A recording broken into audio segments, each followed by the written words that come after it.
The NFL and the players are starting to get the message. Americans do not want them disrespecting our flag. Only one player took a knee during the national anthem on Thanksgiving. But that was enough for President Trump, who tweeted this: "Can you believe that the disrespect for our country, our flag, our anthem continues without penalty to the players? The commissioner has lost control of the hemorrhaging league. Players are the boss." Meanwhile, the man who started the protest movement, he's making headlines of his own tonight. Colin Kaepernick attended an annual un-Thanksgiving protest by Native American activists on Alcatraz, where he said this: "Our fight is the same fight. We're all fighting for our justice, for our freedom. And realizing that we're in this fight together makes us all the more powerful." Lawrence Jones is a host at The Blaze and a conservative commentator. Kathy Rue is a liberal analyst and Catalina Magazine's founding publisher. It is good to see you both. And Lawrence, I'm starting with you. For goodness sakes, what, we're not supposed to celebrate Thanksgiving anymore? First it starts with kneeling during the anthem. Now you can't have Thanksgiving. You got to celebrate an un-Thanksgiving instead? It is kneeling, it is songs, it is getting rid of statues. Look, I think Colin Kaepernick is all over the place. I think this is mainly because he doesn't have a job, and so now he's becoming the social justice warrior. But I think this is a part of the larger problem with liberals today, is that they want to erase everything. Have they forgot the true message about Thanksgiving? Oh. To give thanks.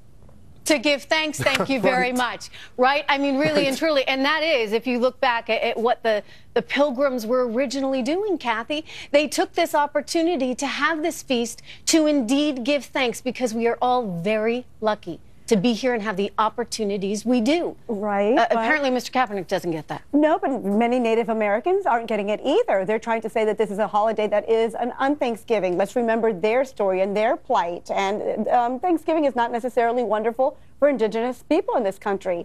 So Colin Kaepernick lent his voice to this amazing cause in Alcatraz, and everyone's paying attention now. So he's become like the counterculture leader. Are we supposed to be sorry, Kathy, for being a country? Are we supposed to be sorry for that? Is that what this is? No, this is a country that allows you to have freedom of speech. So Colin Kaepernick has allowed people now to open up in ways that they wouldn't have before. He's starting a movement. He's a counterculture leader now. Lawrence, I would say the one good thing about it all is at least he's doing it on his own time, and he's not doing it on the team's time. Exactly. I was getting ready to say that he has plenty of time to do it. But I think this is a part of a larger problem, Trish. A lot of people are complaining, but not doing the actual work to make the country better. There's a lot of things that I disagree with in the country. There's a lot of things I'm upset with Washington, and a lot of policy changes that I want to see happen. But I roll my sleeves up, and I'm thankful for God that I live in a place where I can have freedom of speech and go out there and do the work as well. It's not just about talking about the issues and the problem. I'm sure we can all identify with a lot of things that we don't like, but put in the work to do it. Yeah, put in the work. Well, you know, and so I will say that. I mean, I don't agree with what Colin Kaepernick's doing. I think Thanksgiving is a very important holiday, and it is an opportunity for us to all remember how good we have it and how lucky we are and how thankful we should be. That said, going back to what the president said about how the players have become the boss, Kathy, what's happened when something that it was just a form of entertainment and our national anthem is played and something that you should want to respect and honor, right? It's turned into a political punching bag with, you know, an increasing number, fortunately decreasing number now, I should say, because I think the players are getting the message to a certain extent. But players feel like they need to protest what?